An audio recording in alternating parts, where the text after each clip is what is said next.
The faint scent of Greg's cologne lingered in the air as he whispered to Erin, "Don't let her speak. She'll make it about herself." Still, I didn't flinch, only adjusted my wine glass, the crystal cool against my fingers. As their laughter rippled around me, the sting of betrayal sharpened, mixing with the tension that had always defined my relationship with my daughter. While the conversation continued, I realized I'd been sidelined for too long. That's when I made the decision. I'd stop paying for their silence once and for all. All right, before we dive into this crazy story, do me a favor. Subscribe and tell us where you're watching from. The candles flickered like small interrogations along the center of the table, their light catching the edge of Nora Whitfield's wine glass and the strained smiles surrounding it. Rowan Bistro was known for its hush, the kind of quiet that made people measure their laughter, but tonight even that calm felt borrowed. Erin had chosen the place, of course. Something elegant but not fussy, she'd said in the group text.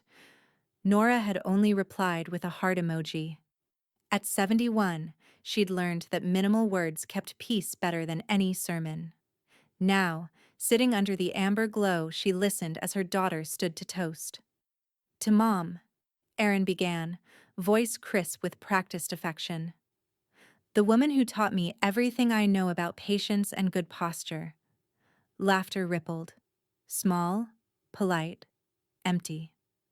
Nora smiled, fingers grazing the stem of her glass. She could feel Greg's cologne before he leaned in, the woody arrogance of it. He raised his glass too, adding, "And to Mom, who still insists on paying the tip even when we say no." The table chuckled again. A performance. Nora's chest tightened, but she lifted her glass anyway. "Well," she began softly, "thank you, everyone. It means—" That's when she heard it. A whisper, so faint it could have been mistaken for the rustle of a napkin. But Nora's hearing was precise, sharpened by decades of being talked over. Greg, leaning toward Erin. "Don't let her speak. She'll make it about herself." Erin's reply was quiet but clear. "Just move on to dessert." Nora's hand froze mid-air, glass trembling slightly before she steadied it. Her face held the same smile she'd used at every holiday dinner since her husband's death. Gentle, composed, unreadable. She set her glass down. The silverware clinked, the sound oddly final. "Mom?" Erin's tone was breezy. "You were saying?" Nora shook her head once. "Nothing important." Greg grinned, satisfied as if a tiny victory had been secured. The waiter appeared with dessert menus, and the conversation spun back to college applications, gas prices, and Callie's latest track meet. Nora barely heard any of it. She studied the candlelight instead, how it reflected in the glassware like little rows of memory, birthdays, anniversaries, all the times she'd filled the silence with generosity. Her fork traced circles in the condensation of her water glass. The motion steadied her pulse. They'd done it so smoothly. Whisper, nod, dismissal. As if her words, her stories, had become inconvenient background noise. When the creme brulee arrived, Erin snapped a quick photo for social media. "Smile, Mom." Nora did. The flash caught her mid-blink, her smile too polite, her eyes too sharp. "Beautiful," Erin said, checking the picture. "We'll caption it, 'Family nights are the best nights.'" Nora's throat tightened around the irony. She took one slow sip of water, then reached for her napkin. Folded it carefully, half, then quarter. The gesture gave her time to think. Her purse rested beside her chair, soft black leather, old but well kept. She opened it quietly, fingers brushing the edge of an envelope she'd tucked inside that morning, not for sentiment, for preparation. Across the table, Greg waved the waiter over, motioning for the check with his usual flourish. "Don't worry, Nora. We've got this." "Of course," Erin added quickly. "It's your birthday. You're not paying for anything." Nora smiled again, small, deliberate. I wouldn't dream of it. The waiter nodded and stepped away. The family resumed their chatter, none of them noticing that Nora's hand stayed on the purse's clasp, thumb resting against the cool brass. She wasn't angry? Not exactly. Anger burned fast and bright. This was something colder, quieter, a decision crystallizing. When the check returned, laid discreetly near Greg's elbow, Nora watched his expression change. The number made his jaw tighten. Before he could reach for his wallet, she drew her purse closer, her movements precise, almost ritualistic. The candlelight caught the silver edge of her card case as she opened it. Erin frowned. "Mom, what are you—" Nora didn't answer. Her smile never moved, but her eyes did. Clear, steady, unflinching. The kind of look that made even silence sound like a statement. And as the waiter approached again, pen in hand, Nora's napkin, neatly folded, remained on the empty plate. A pale square of surrender turned into something sharper. She reached into her purse. The waiter hesitated beside Greg, the folded leather bill tray balanced like an invitation and a warning. Greg barely glanced at him before sliding it closer, muttering, "800? For pasta and air conditioning?" His laugh was thin, meant to sound casual. Erin leaned in, her smile rehearsed for the server. "We'll split it, of course." Nora didn't speak. The hum of the restaurant felt muffled, as if the air itself was waiting. Her fingers moved with deliberate calm as she opened her purse fully this time, revealing her silver card holder. Greg noticed. "Mom, seriously, don't even think about it." But she already had. The card, a platinum shimmer, caught the candlelight. Nora held it between two fingers, then turned it face down on the table next to the bill. "Actually," she said softly, "you won't need to cover it." Erin blinked. "Mom, we said—" Nora's tone was polite, almost tender. "I already did." For a beat, no one understood. The waiter, sensing the static in the air, stepped back discreetly. Greg frowned. "You what?" Nora looked up at him, her expression as still as polished glass. "I paid. In full. 3 days ago." The room seemed to shrink. Somewhere near the bar, glassware clinked, and a woman laughed too loudly at something that suddenly felt far away. Greg barked a laugh. "You're kidding." Erin made the reservation— "No," Nora interrupted, gently but firmly. Erin thought she did. Erin's voice wavered. "What are you talking about?" Nora's smile didn't reach her eyes. "When I heard Rowan Bistro was booked for the weekend, I called ahead. Made sure there'd be a table big enough for all of you. I even arranged the pre-selected menu, so you wouldn't have to worry about cost or options." She folded her napkin again, slow and precise, setting it beside her plate like punctuation. "You simply confirmed it." Erin's face reddened. "You went behind me? To make me look—" Nora raised one hand lightly. "To make it easy," she said. "That's all I've ever done." Greg leaned back, smirking. "So you wanted the credit." "Got it." Something inside Nora went still. She reached for the receipt tray, opened it with steady fingers, and slid her signed copy toward him. The bold ink read, "Paid in full, N. Whitfield." "Apparently," she said quietly, "that's all I'm here for." Silence fell across the table like a curtain. Even Callie stopped scrolling her phone. Drew's fork froze halfway to his mouth. Erin's voice cracked through it, brittle. "Mom, that's not fair." Nora stood. "Neither is pretending gratitude when you've already rehearsed dismissal." For a long moment, no one breathed. Then Nora reached into her purse again, this time drawing out a small envelope, the same one she'd touched earlier. She set it on the table beside Erin's dessert spoon. Erin's eyes darted to it. "What's that?"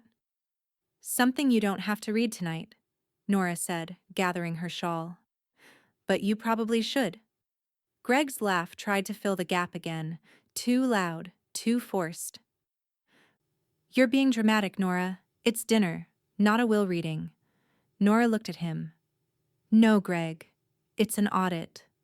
The words hung in the air, sharp and uninvited. The waiter appeared again, unsure whether to clear the plates. Nora smiled at him, soft and steady. Everything's settled. Thank you for your kindness. He nodded quickly, relief flashing in his eyes, and vanished toward the register.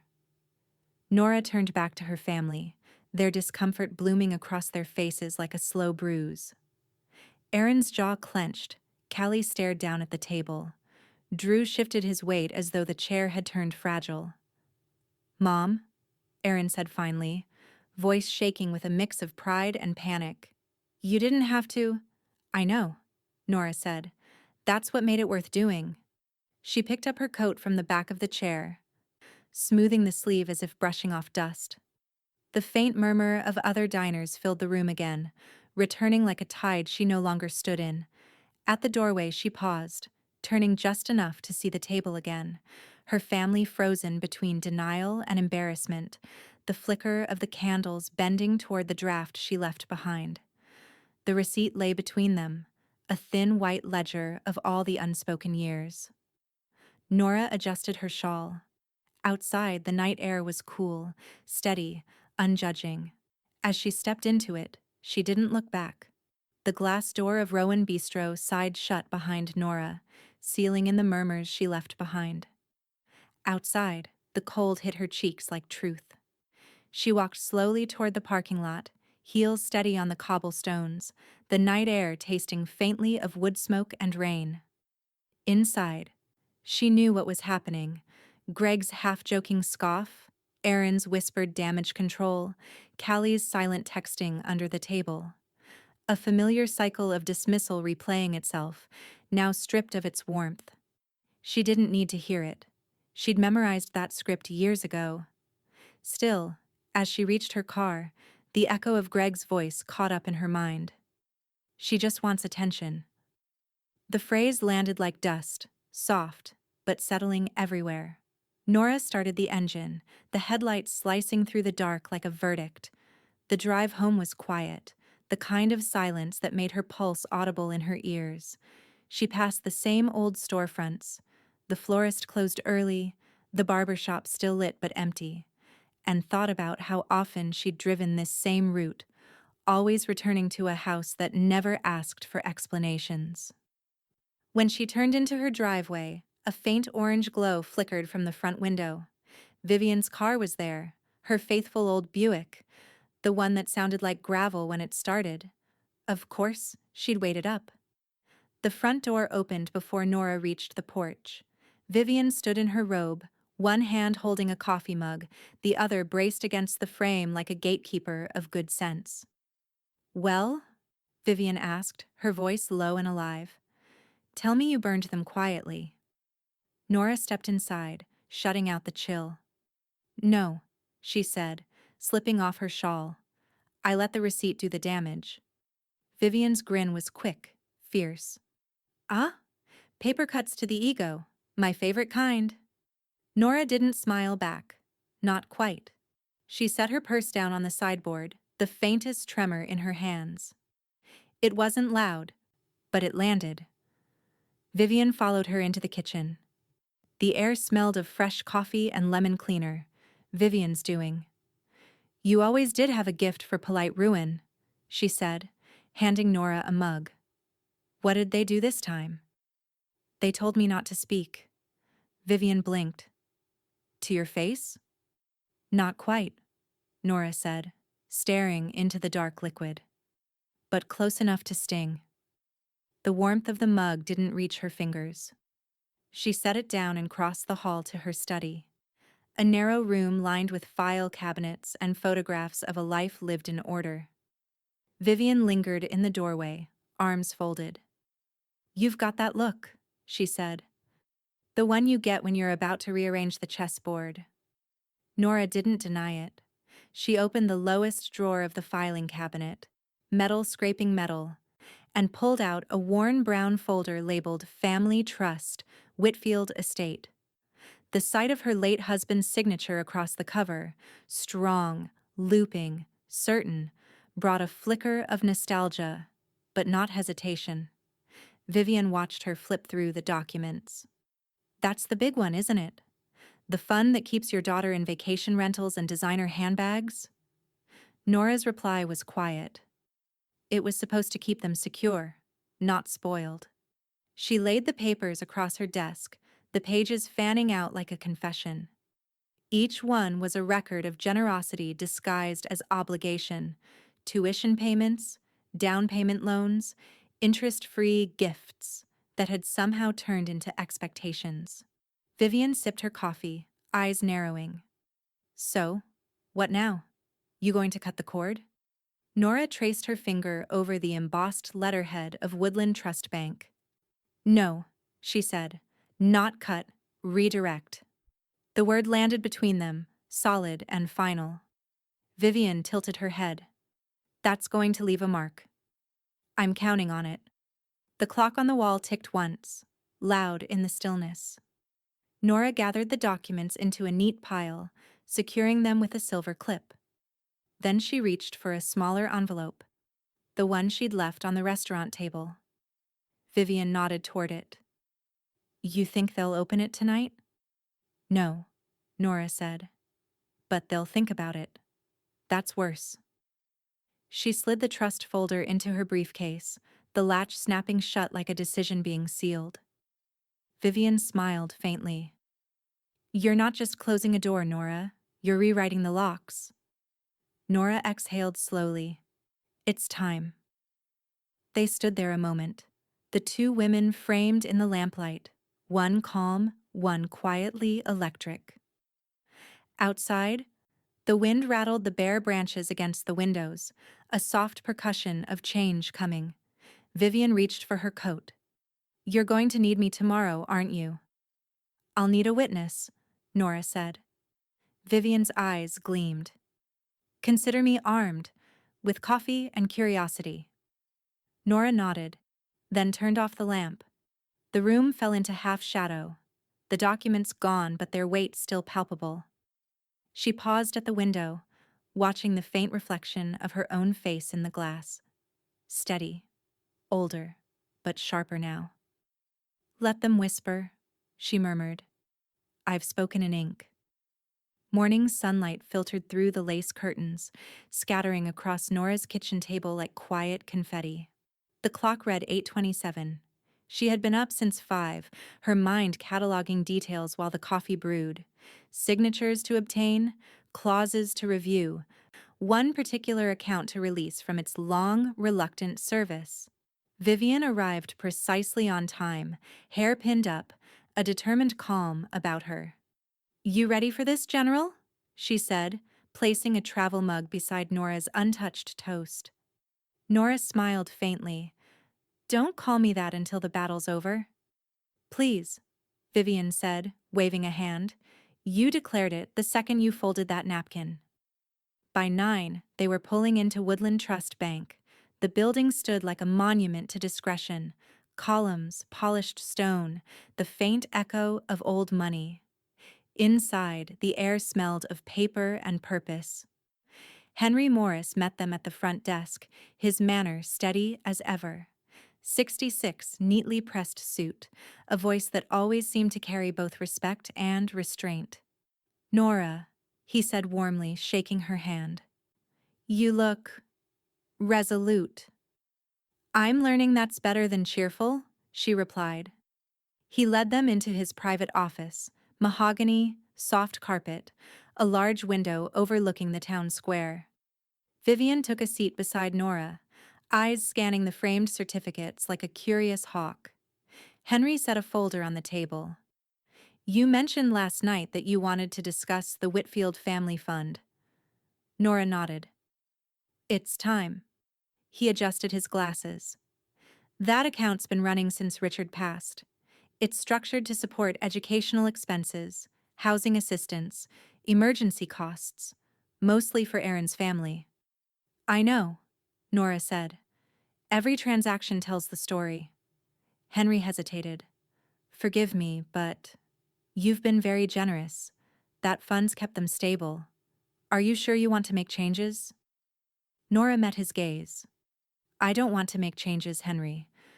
I want to close the valve. Vivian gave a small, approving hum beside her. Henry opened the ledger.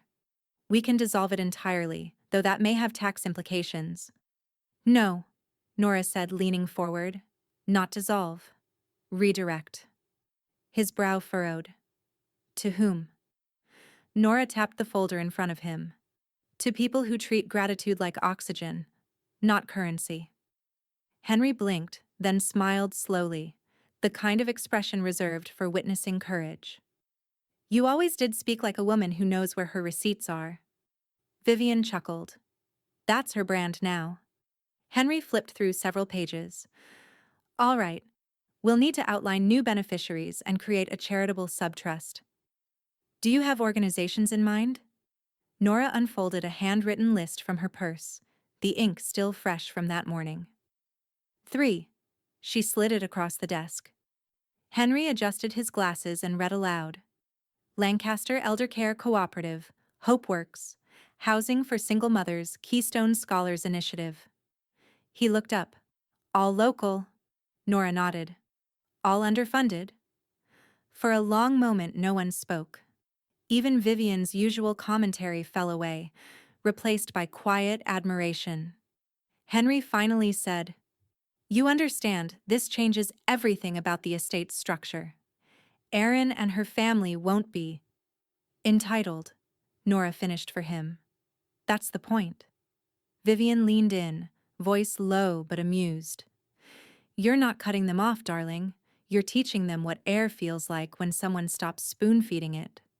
Henry smiled faintly at that. We'll prepare the redirection documents. You'll need to re-sign as controlling trustee. Nora glanced at the framed photo on his desk. Henry with his late wife at a charity gala, both mid-laugh. Henry, how long have you been doing this? 42 years, he said. And how many women have you seen take back their own legacy? He paused, considering. Not nearly enough. Nora reached for the pen he offered her. Her signature moved across the page with quiet precision, each stroke an unspoken amendment to the years she'd spent being the silent benefactor. When she set the pen down, Henry said, You've just rewritten the future, Nora. Good, she replied softly. It needed an editor. Vivian grinned. What's next? Paperwork, Nora said, gathering her bag. And peace? Henry rose as they stood. I'll file this today. Expect confirmation by morning. As they stepped back into the sunlight, Vivian nudged her shoulder. You realize your daughter's going to call you a tyrant. She already calls me worse in private, Nora said, opening her car door. Vivian laughed. And what are you going to call yourself? Nora paused, the wind tugging at her hair. Liberated. By noon, the confirmation email from Henry arrived. Fund redirection, executed and active. 2 minutes later, Nora's phone buzzed again. Erin. Mom. What did you do? Henry says he can't disclose details. You're making a scene over money again, aren't you? Nora stared at the screen for a long moment, then pressed the side button. The text went dark. Her coffee had gone cold, untouched beside a stack of revised statements. She picked up the phone once more, not to reply, but to take a screenshot. Then, with a small sigh, she dropped it into a new folder she'd created the night before. Closure. Vivian's voice called from the doorway. I brought scones and gossip. Which do you want first? Neither, Nora said, though a faint smile tugged at her mouth. Vivian set down a bakery box and slid into the chair opposite her. So, has the royal court responded? Nora tilted the phone toward her. A preview of their sermon. Vivian scanned the text, eyebrows arching. Oh, that's rich. Making a scene over money. Coming from the woman whose husband once tried to expense their anniversary dinner as a business meeting. Nora chuckled softly. Embarrassment only stings when it's earned. Vivian raised her coffee in salute. Then may they itch for years. Nora's smile faded as she turned to her notebook. The lined pages were half filled with quotes and unfinished paragraphs, thoughts she'd been jotting down since the dinner. She tapped the pen against the margin, the rhythm steadying her pulse. "What are you writing?" Vivian asked. "A confession," Nora said. Vivian leaned back. "Lord, you're not starting a memoir, are you?" "Not quite. An essay." She paused, letting the words form in her mind before speaking them aloud. "When silence says too much?" Vivian's grin softened into something proud. "Sounds like you're ready to make noise." For the next few days, Nora wrote like she was breathing for the first time in months, measured, deliberate, unflinching. She wrote about being reduced to gratitude for her own generosity, about the way dismissal wears the same mask as civility. She wrote about the invisible taxes of motherhood: patience, pride, the constant inflation of forgiveness. When she was done, 6 pages sat neatly typed beside her coffee mug, her name printed at the bottom like a quiet signature of defiance. That afternoon, she mailed a copy to the Elm Room, where she'd once helped host women's civic events and charity luncheons. The new director, a younger woman named Meredith Cole, replied within hours. "Would you consider reading it at our next Women's Legacy Circle?" Nora hesitated. For 71 years, she had been the kind of woman people toasted but rarely listened to. Reading aloud meant removing her armor. But something inside her, something that had been quietly hardening since that dinner, said, "It's time." When the evening came, the Elm Room was softly lit, its windows glowing against the November dusk. The smell of polished wood and lavender candles filled the hall. About 30 women sat in curved rows, notebooks open, expectant but kind. Vivian, seated in the front, winked as Nora approached the podium. "Don't burn them too badly," she whispered. Nora adjusted the microphone. Her hands were steady. She began reading, her voice low but sure, each sentence measured like a verdict delivered without malice. When she spoke of the restaurant, that moment of being silenced, the whisper she wasn't meant to hear, the room shifted. No one looked away. No one smiled politely. They simply listened, as if every word hit a bruise they'd all been hiding. When she reached the last line, "I've learned that silence can be both armor and prison, and I've decided I'm tired of being protected by walls I didn't build." She folded the pages, closed them, and stepped back. The applause was soft at first, more reverent than enthusiastic, but it filled the space completely. A few women stood. A few dabbed their eyes. Vivian rose, clapping slowly, her grin shimmering through the dim light. As the sound faded, a woman in the back, a stranger with silver-streaked hair and tired eyes, stood. "You said everything I've lived," she said, voice trembling but clear. Nora met her gaze. "Then maybe we've both been too quiet for too long." Afterward, as people gathered their coats and whispered thank yous, Meredith pressed a card into Nora's hand. "Would you let us publish this in the Legacy Journal? It deserves to live beyond tonight." Nora nodded, her eyes reflecting the candlelight. "It already does." She turned toward Vivian, who was waiting by the door, coat in hand and a look that mixed pride with mischief. "Well?" Vivian asked. "Did it feel like revenge?" Nora smiled. "No. It felt like release." The call came just as Nora was watering the hydrangeas, their heavy blooms bending like gossip. Her phone buzzed against the porch rail, vibrating with the persistence of accusation. "Erin." 4 missed calls. She let it ring once more before answering. "Good morning, Erin." "Don't good morning me," Erin snapped. Her voice was brittle, the sound of composure cracking under heat. "You cut the kids off from their college funds?" Nora set down the watering can, watching the last drops fall like punctuation. No, she said evenly. I removed their parents from the equation. What does that even mean? It means Callie and Drew will receive their stipends directly from the Keystone Scholars Foundation every semester, no detours through your household account. There was a sharp inhale on the other end. Then, you had no right. That money was for us to manage. That's precisely the problem, Nora said.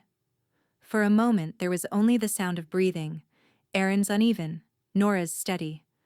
Then Greg's voice entered the background, louder, angrier. Put her on speaker. Nora, this is unbelievable.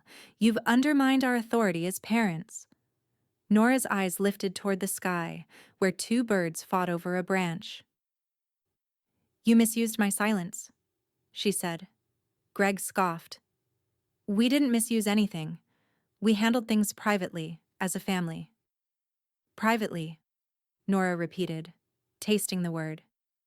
Yes, that's what you called it when I covered your property tax penalties, and Erin told people she handled the estate paperwork herself. That was years ago, Erin cut in. You're dredging up things that don't matter anymore.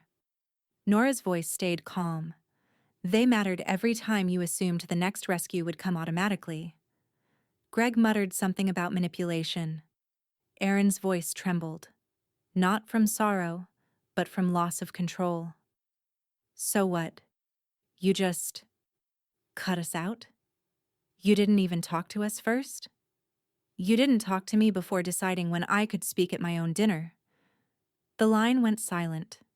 Even through the static, Nora could feel the weight of that reminder pressing down. When Erin spoke again, her tone was smaller. You're punishing us. No, Nora said. I'm correcting the math. She ended the call before the echo of their protests could dilute the moment. The quiet that followed was rich, restorative. Inside, Vivian sat at the kitchen table surrounded by newspaper clippings. She glanced up as Nora entered. You look like a woman who just finished a sermon. Nora poured herself coffee. Close enough.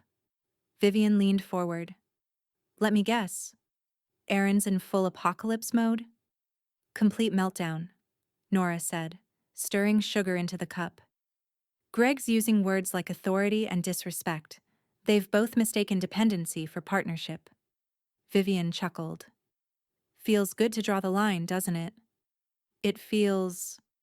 Nora paused, searching for precision. Necessary. She sat down, sliding a notebook from under a stack of papers. On the first page, she wrote in crisp, deliberate script, "When love isn't loyalty, but leverage." Vivian peered over. A sequel? A continuation, Nora corrected. Different currency, same economy. As the hours passed, the house filled with the sound of keys clicking. Nora's words flowed with surgical clarity, about affection weaponized into guilt, about how love used as leverage ceases to be love at all. She wrote about the myth of the grateful daughter, the invisible labor of women who give until the act itself becomes expectation. Every paragraph was an incision, clean and necessary. When she was done, she printed the pages and placed them beside the first essay in her drawer. 2 chapters of reclamation, 2 receipts. Vivian closed her laptop and stretched. You know, most people your age take up gardening or bridge. Nora smiled faintly. This is bridge. I'm just building the one they'll have to cross to find me again. Outside, the mail truck rolled past, leaving a small envelope in her box. Nora walked out to retrieve it, the paper still warm from the sun. The sender, Wharton and Ellis Legal Group, her late husband's lawyers. She tore it open carefully. Inside was a single note, handwritten by Claire Ellis, the estate partner she'd met once years ago. Nora, I reviewed the changes Henry submitted. You're in complete control of the trust now. Congratulations. Few people ever reclaim what's rightfully theirs. Nora folded the letter with care, slipping it into her notebook. Rowan Bistro's dining room had always been curated silence, warm wood, low jazz, the faint hum of wealth trying to appear effortless. But now, something new hung beside table 7. It was a small brass plaque, just 6 inches across, polished to a glow. Beneath the restaurant's signature cursive logo, an inscription read, "This was the last one." In quiet appreciation, N. Whitfield, the manager, a mild man named Peter Lane, had decided to frame Nora's receipt after she'd left it behind that night, paid in full, a mystery wrapped in composure. Over time, the story had trickled out through staff gossip and regulars' curiosity until it became local folklore. When new diners asked about the plaque, Peter would simply smile. That table taught us more about gratitude than any wine pairing. It wasn't meant as spectacle. It was a quiet tribute, one that refused to fade. By spring, nearly everyone in Lancaster had heard some version of the tale. A birthday dinner gone wrong, a matriarch's poised revenge, a single act of civility that outlasted every slight. And of course, Erin heard it too. It happened one Saturday afternoon when a colleague from her marketing firm sent her a link. "Isn't this about your mom?" The article, published in the Lancaster Ledger, featured a photo of the plaque and a short write-up. In a town known for polite dinners and quiet feuds, one woman left a message no one could ignore. The manager of Rowan Bistro calls it a master class in composure. Erin stormed into the restaurant that evening, her heels striking the tile like accusations. "I need to speak with the owner," she told the hostess, voice clipped and cold. When Peter appeared, Erin thrust her phone toward him, the article still glowing on the screen. "Take it down." He blinked. "I'm sorry?" "The plaque. The inscription. It's humiliating. My family has a reputation in this town." Peter folded his hands politely. "With respect, ma'am, your mother left something that meant a great deal to this staff. We've had guests request that table specifically just to see it." "That's absurd," Erin snapped. "It's private family business. She's exploiting us." Peter's smile was patient, almost kind. "No, Mrs. Grant. She just paid her bill." Erin's face flushed crimson. She turned sharply, muttering something under her breath, and left without another word. That night, Peter added a tiny frame beneath the plaque with a new line of text. Just a quiet addition, one no one could claim ownership over. In gratitude for the lesson. Word of the confrontation spread, but not as gossip, more like admiration. People began quoting Nora's essays in book clubs, forwarding her Elm Room reading on community newsletters. The whispers of disapproval that Erin tried to seed online only amplified Nora's quiet legend.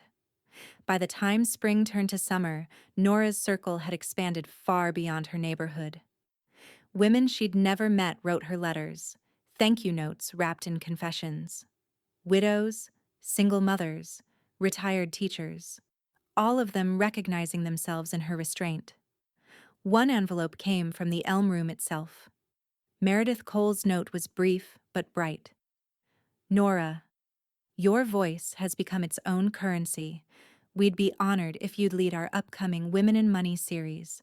Topic of your choice." Nora read the letter twice before folding it neatly. Vivian was already in the living room, arranging flowers with her usual flair. "Well," she said, "they've finally realized you're more than their legend?" Nora smiled. "They realized I own the copyright." Vivian laughed. "So what'll you talk about? Receipts? Redemption?" Nora sipped her tea. "Investment." Vivian cocked her head. "In what?" "In myself." When the night of the event arrived, the Elm Room glowed like a jewel box. The audience was larger this time. Professionals, retirees, daughters, and mothers, sitting shoulder to shoulder. Nora took the stage, her notes tucked inside a leather folder. The microphone felt lighter this time. "They taught me I was just a wallet," she began, so I responded like an investor. A murmur rippled through the crowd. Part laughter, part recognition. She went on to talk about equity, not in numbers but in respect. About value, not in dollars but in dignity. She spoke of how women are taught to fund everyone else's comfort and call it love. When she finished, the applause rose like a tide, steady, sincere, filling the room until Nora felt it in her bones. Vivian joined her on stage, whispering, "You realize they'll never stop talking about you now." Nora looked out at the faces in the audience, some smiling, some weeping, all listening. "Good," she said softly. "They've mistaken my silence for permission long enough." The ink was still drying on Nora's Elm Room speech when the idea fully settled, not as impulse, but inevitability. The applause had faded, the flowers had wilted on her kitchen counter. Yet the line she'd spoken, "They taught me I was just a wallet, so I responded like an investor," kept echoing in her mind, refusing to be metaphor. It was time to prove it. By late morning, she sat in her study, the blinds half drawn against a June sun that painted slow-moving stripes across her desk. A stack of folders sat neatly beside a black fountain pen, the same one her husband had used when signing the original will 2 decades earlier. Vivian arrived carrying her usual mix of caffeine and commentary. "Every time I come over now, there's paperwork. I miss when our crimes were culinary." Nora smiled faintly. "This one's more permanent than cheesecake." Vivian set down the coffee and glanced at the open document on the desk. "Wharton and Ellis. That's not a light name to see on a Saturday morning." "It's not light work," Nora said. She adjusted her reading glasses and uncapped the pen. "I'm rewriting the terms of everything that bears my name." Vivian's brows rose. "Oh, I love when you talk revolution." The phone on Nora's desk buzzed, an incoming call from Claire Ellis, the estate lawyer who had once handled Richard Whitfield's affairs with cool precision. Nora put it on speaker. "Mrs. Whitfield," Claire's voice came, smooth as glass. "I have the drafts ready for your review. This will finalize the executor removal and beneficiary redirection." "Thank you, Claire," Nora said. "Send the courier." Within the hour, a man in a dark suit arrived with a sealed envelope. He left it without conversation. The weight of it seemed disproportionate to its size, less than a pound of paper, yet heavy with history. Nora opened it slowly. The language was clinical, but the meaning was liberation. Effective immediately. Aaron Grant and Gregory Grant are hereby removed as executors and residual heirs of the Whitfield estate. Her signature would make it law. Vivian whistled softly as she scanned the page. "You're cutting the cord, all right. That's not pruning. That's replanting." Nora didn't flinch. It was overdue. The new beneficiaries were listed in neat order. Lancaster Community Music School, for scholarships and instruments. Hearth House Women's Shelter, to fund emergency lodging and counseling. HopeWorks Foundation, to support single parents returning to college. Each name carried purpose. Each name replaced entitlement with gratitude. "And the grandkids?" Vivian asked gently. Nora flipped to the final clause. "Protected. Their college stipends will continue, locked in with a third-party trustee. Aaron and Greg can't touch a cent." Vivian grinned, her tone half pride, half awe. "You just rewrote your legacy, and theirs." Nora signed the first page, then the next. Each stroke of the pen felt lighter, cleaner. Years of compromise turned to clarity, one letter at a time. When she was done, she gathered the signed pages, stacked them with perfect symmetry, and slid them into a leather folio embossed with her initials. Vivian sipped her coffee. "You know, most people your age think about what they'll leave behind. You're over here curating who deserves to touch it." Nora smiled faintly. "It's not about who gets it. It's about who'll use it well."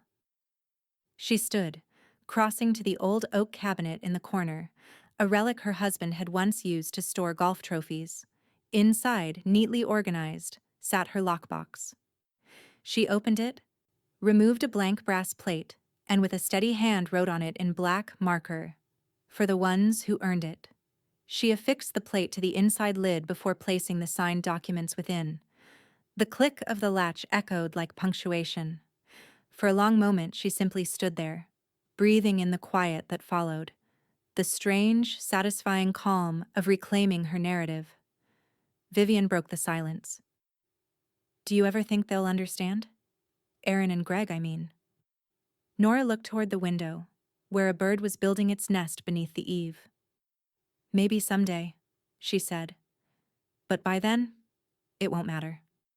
The lesson won't need my voice. It'll have my signature." Vivian smiled. "You always did prefer ink to apology." "Apologies fade," Nora said. "Signatures last."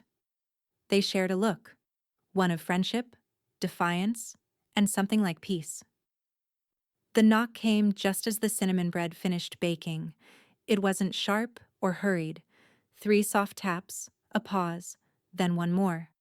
Nora glanced at the clock. Saturday, 10:42 a.m. Too early for the mail, too late for Vivian. When she opened the door, Callie stood on the porch, a half smile and a nervous grip on a canvas tote slung over her shoulder. "Hi, Grandma." Nora blinked, then smiled, genuine and small. "Well, that's a sight for sore hydrangeas." Callie laughed awkwardly. "Mom doesn't know I'm here." "Of course she doesn't," Nora said, stepping aside. "That's why I'm smiling." Inside, the house smelled of cinnamon and coffee and something warmer, peace. Callie looked around like she was seeing it for the first time. "It's quieter than I remember." "It's supposed to be," Nora said. "Sit. Cocoa or coffee?" "Cocoa?" Callie said quickly, dropping her bag by the couch. "It feels like that kind of day." They moved to the porch, mugs steaming between their hands. The morning light cut across the fields behind the house, turning the dew into 1,000 little mirrors. For a few minutes, they just sat, 2 women from different worlds, connected by something blood could never fully explain. Callie broke the silence first. "Mom's upset." "I imagine so," Nora said lightly. "She's had a lot of practice." "She said you're making things harder on everyone, that the money is finally being used for something real," Nora finished. "Your tuition's secure, Callie. Direct deposit every semester. No middlemen." Callie's shoulders dropped. "I figured that's what you did." Nora turned her head, surprised. "You did?" Callie nodded. "Mom was angry. But I saw the letter from the foundation. It said the scholarship was established in your name. Grandma, I don't think I ever knew how much you did for us." Nora took a slow sip of cocoa. "I didn't expect you to," she said quietly. "I just hoped you'd notice eventually."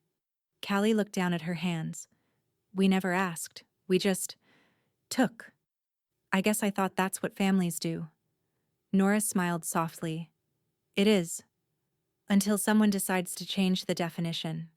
They sat for a while longer, letting the small talk stretch into something more honest. Callie told her about school, about a poetry class she'd joined, about a boy who liked her writing but not her independence. "You should keep both," Nora said. "I plan to," Callie replied. Then, after a moment, "Can I ask something kind of weird?" "Always." "Why'd you do it? The essays, the foundation, all of it?" Nora thought for a moment, watching the wind ripple the leaves along the porch rail. "Because silence can keep the peace, or it can keep the problem. I chose the louder kind of peace." Callie nodded slowly, her eyes bright. After a while, Nora stood. "Come on, we can't talk this much about change and not bake something." In the kitchen, flour dusted the air like snowfall. Callie rolled the dough clumsily, laughing when it stuck to the counter. "You make this look easy." "I've had a lot of practice letting things rise," Nora said. They baked cinnamon twists and took a photo when they came out of the oven, Callie grinning, Nora holding the tray like a trophy. Nora printed it on her old wireless printer, slid it into a small frame, and handed it to her granddaughter. "For your dorm," she said. "Proof that you can make something from scratch and not burn it, or hold a grudge." Callie laughed, hugging her tight. It was the kind of hug that didn't need apology, the kind that felt like inheritance of a different sort. Before leaving, Callie lingered by the doorway. "Can I borrow one of your essays? The first one. The one about silence." Nora walked to her desk, opened the drawer marked closure, and pulled out a printed copy of When Silence Says Too Much. She slid it into an envelope, adding a small sticky note on top. "For when you need to remember that stillness isn't weakness." Callie tucked it into her bag. "I'll bring it back." "I hope not," Nora said. "I wrote it to be kept." They exchanged a look. One of recognition, not reconciliation. After Callie left, the house felt quiet again, but not empty. Vivian appeared at the back door a few hours later, sunglasses perched on her head. "Well?" she asked, holding up a paper bag. "I brought lunch and curiosity." Nora poured her friend a glass of iced tea. She came. No drama, no demands. Vivian smiled. So it happened. The reckoning. Nora shook her head. "No. The understanding." Vivian raised her glass. "Two endings?" Nora clinked hers softly. "To cycles that finally stopped spinning." They sat on the porch as the afternoon light shifted into gold, silence stretching between them. Not empty now, but earned. The phone stopped ringing just after sunset. 3 calls, then silence. An ending that arrived without announcement. Nora stood at the kitchen window, watching the last of the light disappear across the field. The air outside was still. Even the crickets seemed hesitant to begin. Inside, the answering machine blinked, its small red light pulsing like a heartbeat. She didn't press play. She didn't need to. Aaron's voice had already played in her mind enough times for one lifetime, pleading, defensive, always reaching for control disguised as concern. Instead, she sat at her desk, switched on the lamp, and pulled a fresh sheet of paper from the drawer. Her fountain pen hovered for a moment before it touched the page. "Aaron, you taught me how I was seen." I responded accordingly. The line came out too easily, like something that had been waiting at the tip of her tongue for years. She paused, listening to the hum of the refrigerator, the faint echo of wind through the gutter. Then she continued. "You thought love meant access. You mistook silence for approval. I mistook endurance for grace. We were both wrong." Her handwriting was slow, deliberate, the kind that left small indents on the paper beneath.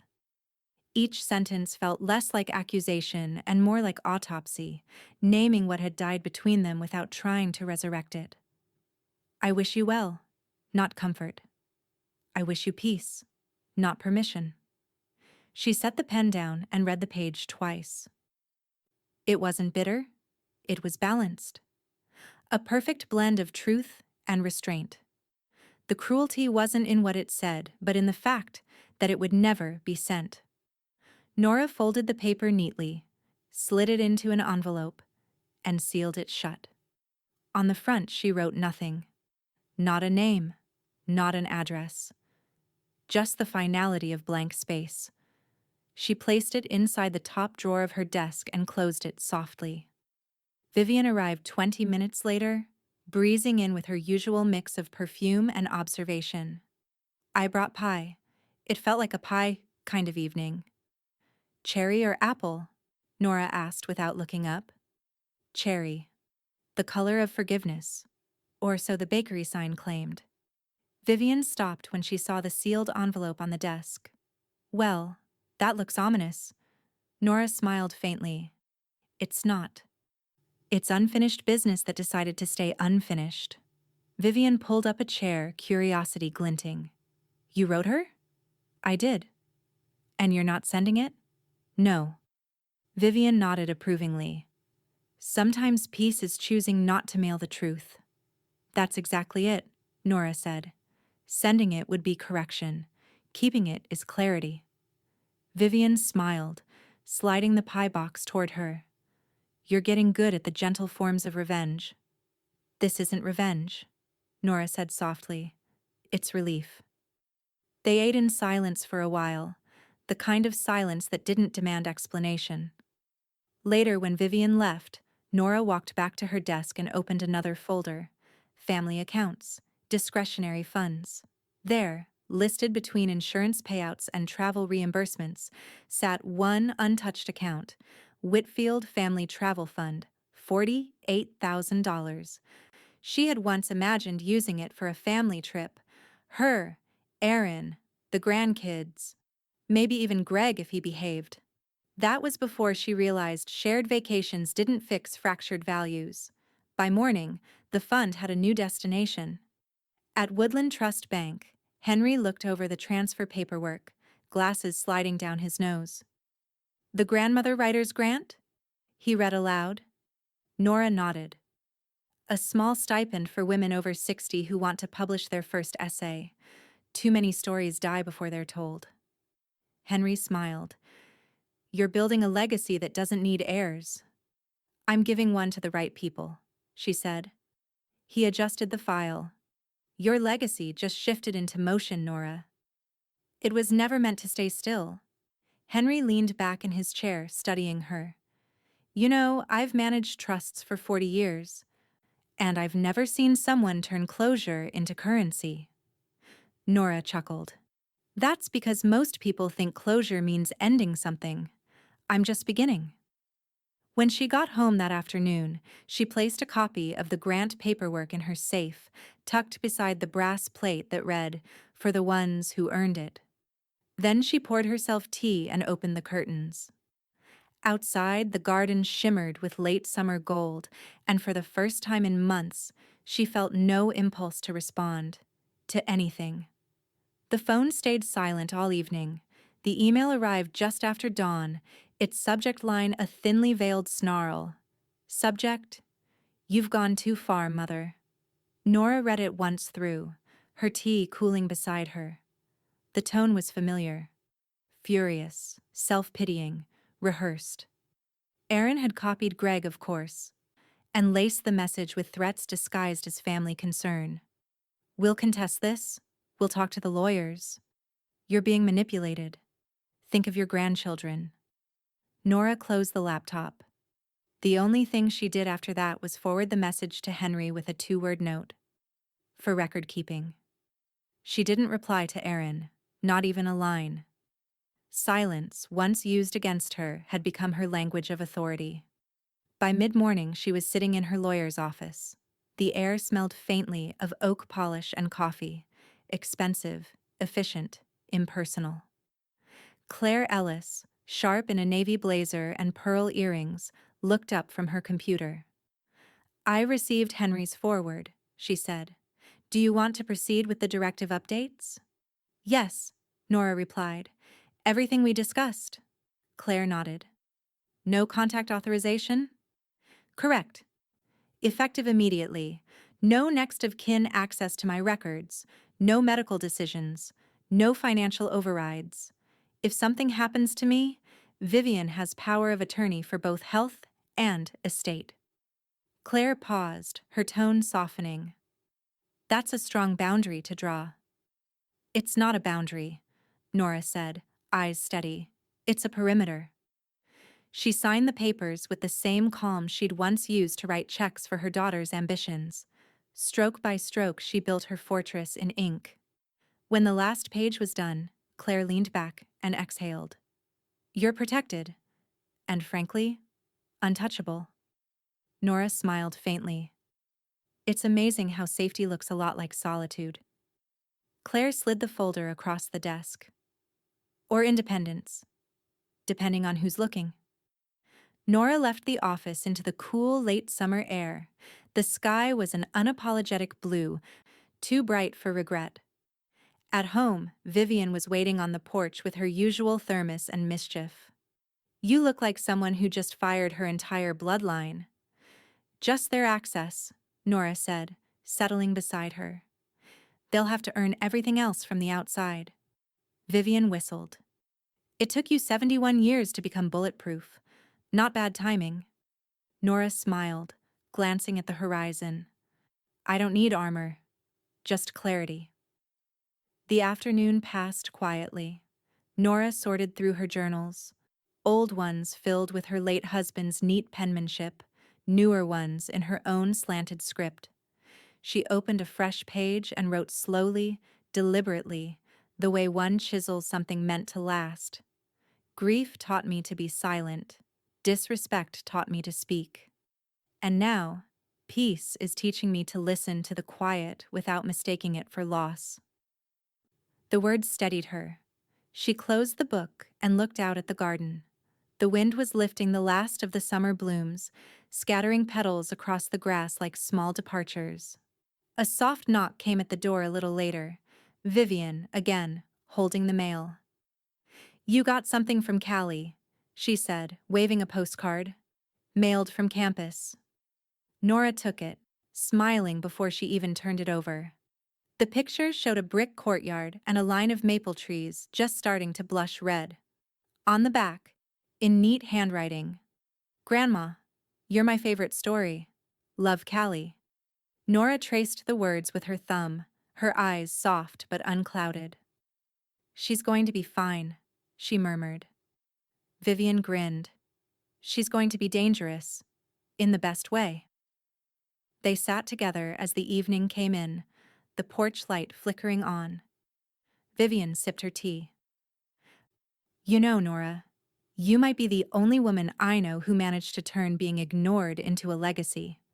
Nora chuckled. It was overdue. I just stopped asking for attention and started earning history. The two women fell into a companionable quiet, the kind that held both laughter and absence without tension. Then, from inside the house, Nora's phone chimed. A new message alert. Not Aaron this time. The preview line glowed faintly in the dusk. From Editor Paw Writers, Journal.org, subject, Legacy Feature Draft Approval, plus this national submission offer. Vivian glanced at her. Is that what I think it is? Nora's smile deepened, serene but sharp. It's what comes next. She rose, leaving the postcard on the porch table, the word story catching the lamplight. The invitation had arrived 2 weeks earlier, printed on thick cream cardstock that smelled faintly of ink and formality. The Pennsylvania Writers' Journal presents Legacy Voices, stories that redefined the narrative underneath, in modest serif font, featuring Nora Whitfield, The Cost of Silence. Now, as Nora stood before her bedroom mirror, she adjusted the lapel of her slate blue blazer. It was neither flashy nor forgettable, exactly how she preferred her presence to feel these days. Her hair, silver and soft, framed her face like parentheses around a lifetime of unspoken sentences, finally finding punctuation. Vivian appeared in the doorway, wearing a black silk scarf and her usual smirk. You clean up like a verdict, she said. Nora smiled. Let's hope they find me not guilty of sentimentality. The event was held at the Lancaster Public Auditorium, a converted courthouse now lined with portraits of local writers, community activists, and the occasional forgotten visionary. The irony wasn't lost on her.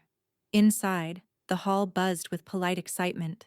Dozens of chairs formed half-moons around a small stage where a lectern stood beneath warm amber lights.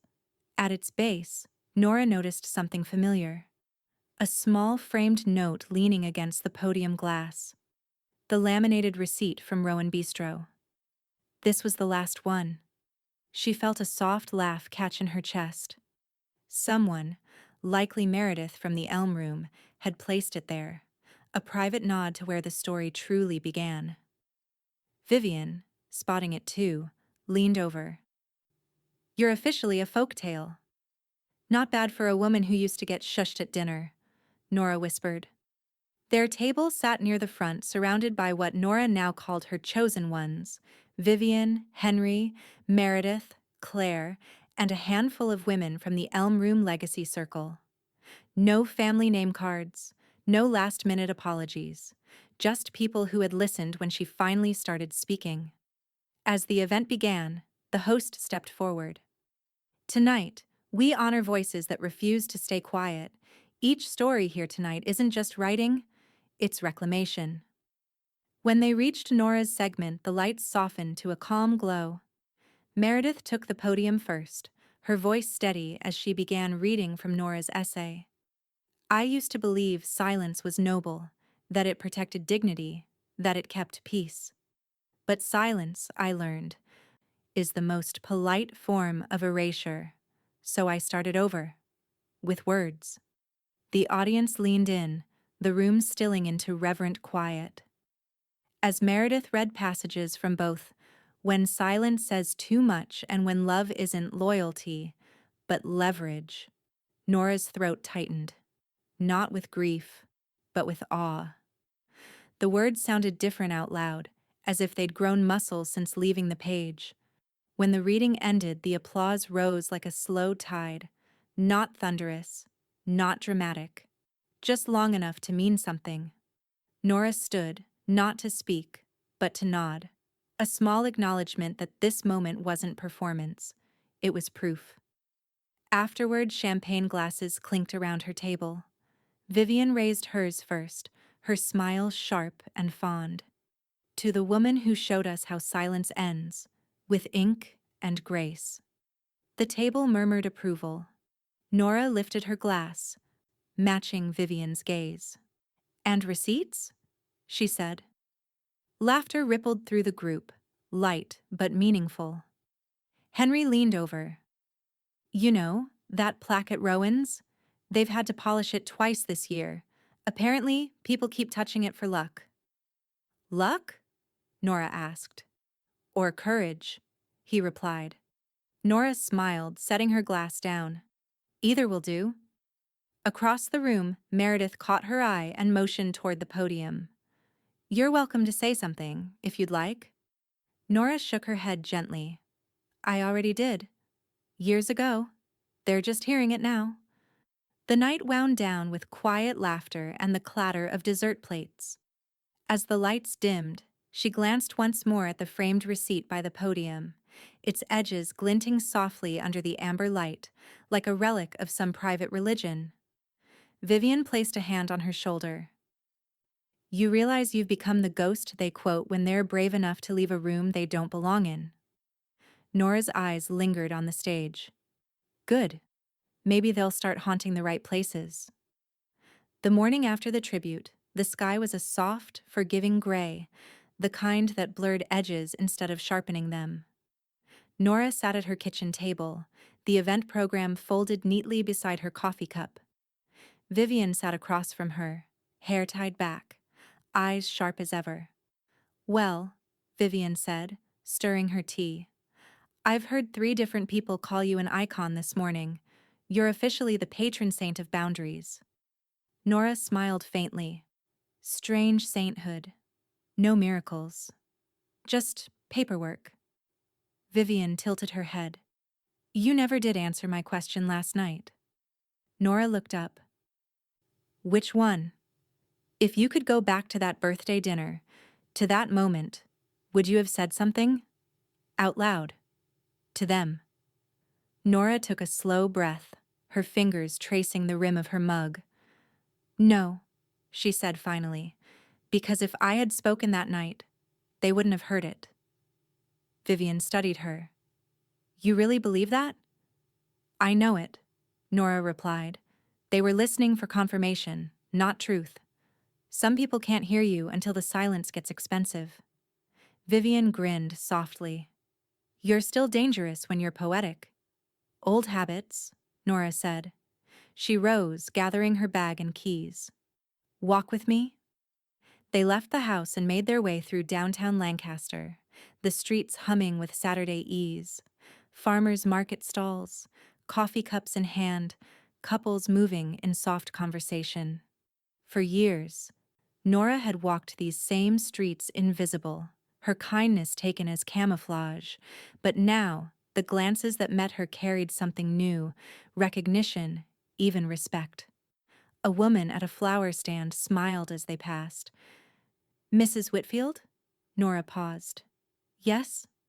The woman looked nervous, younger, mid-30s maybe. "I read your essays, especially the one about silence. You made it okay to walk away from disrespect." Nora blinked, surprised. "That wasn't my intention." "Then it was a good accident," the woman said, holding out a single daisy. "For you. On the house." Nora accepted it, touched more deeply than she wanted to show. "Thank you." As they continued walking, Vivian murmured, "See? Patron saint. Told you." "Careful," Nora said. "I'll start charging for blessings." They laughed, the sound cutting through the morning air like soft rebellion.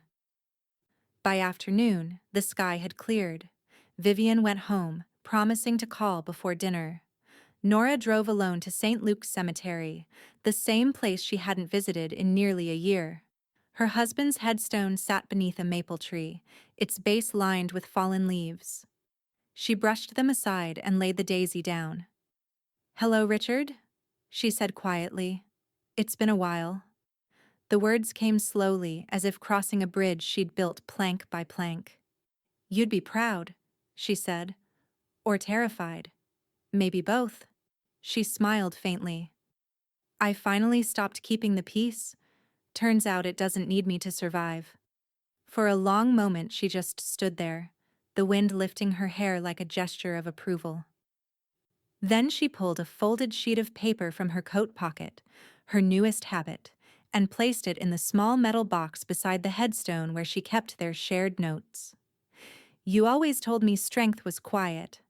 I finally learned it's also contagious."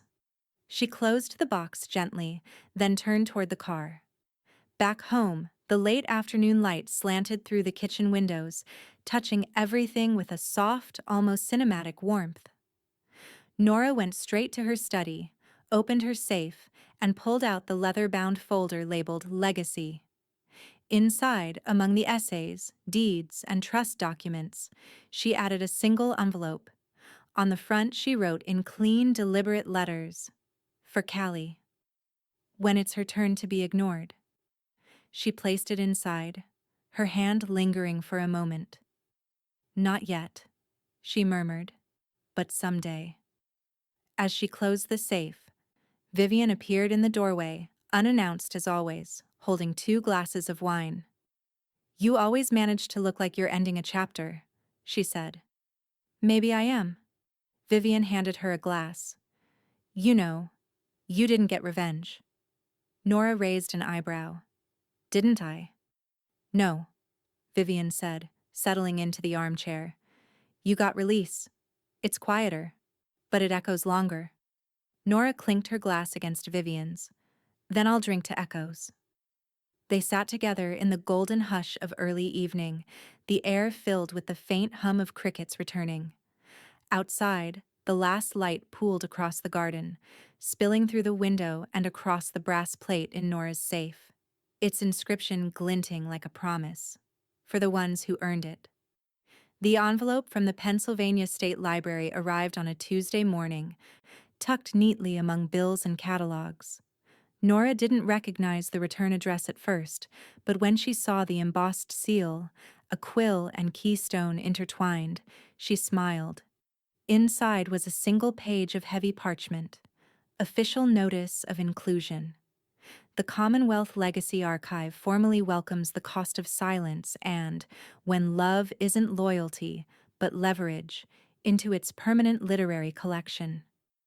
At the bottom, a handwritten note from the archive director read, "You gave us a map, with receipts." Nora laughed aloud, the kind of laugh that comes from recognition rather than surprise. She held the letter against her chest for a moment before pinning it to her corkboard, right between Callie's postcard and a photo from the Elm Room event. That night, over tea and lemon cookies, she told Vivian. "They're archiving my essays," Nora said, voice calm but eyes shining. Vivian blinked, then broke into a grin. "You're official now. The state of Pennsylvania acknowledges your wrath as literature. Nora chuckled.